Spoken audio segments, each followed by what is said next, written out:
Despite the passage of the Fair Housing Act 50 years ago, which this year marks 50-year anniversary of the passage of the Fair Housing Act, we still see discriminatory practices.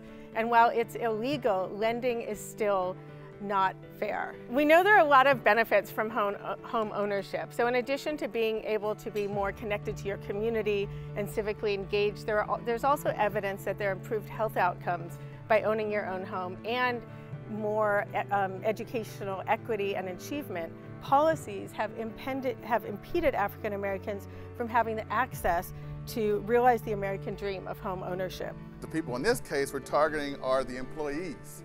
So I represent the employee unions. But first, to better serve the employees, we must understand where they came from. 3 out of the 4 neighborhoods that were redlined in the 1930s are still impacted to this day, 80 years later. As representing the employees, we feel like we have power in numbers. To move forward, to get towards that North Star, we must organize.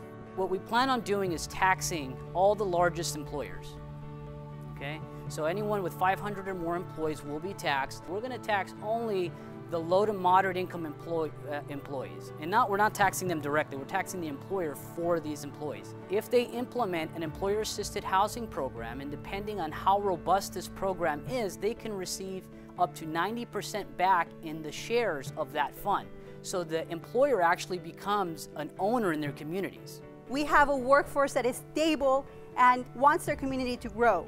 What employers need to realize is by having, again, that local workforce, by having that workforce that is committed, that actually brings an advantage to the employer. But what we need to focus on is that we are creating an equitable future.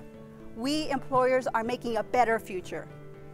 So this is a win-win-win-win for all of us, because we are all stakeholders in our community. We in government realized a long time ago that sometimes we can't solve problems single-handedly. That is why we are happy to be part of this unprecedented partnership to promote home ownership in our community. There's a lot the government does to make positive change happen, but sometimes you just need to work together to bring about transformational change. LA and California are about being leaders in solving issues, not standing by on the sidelines.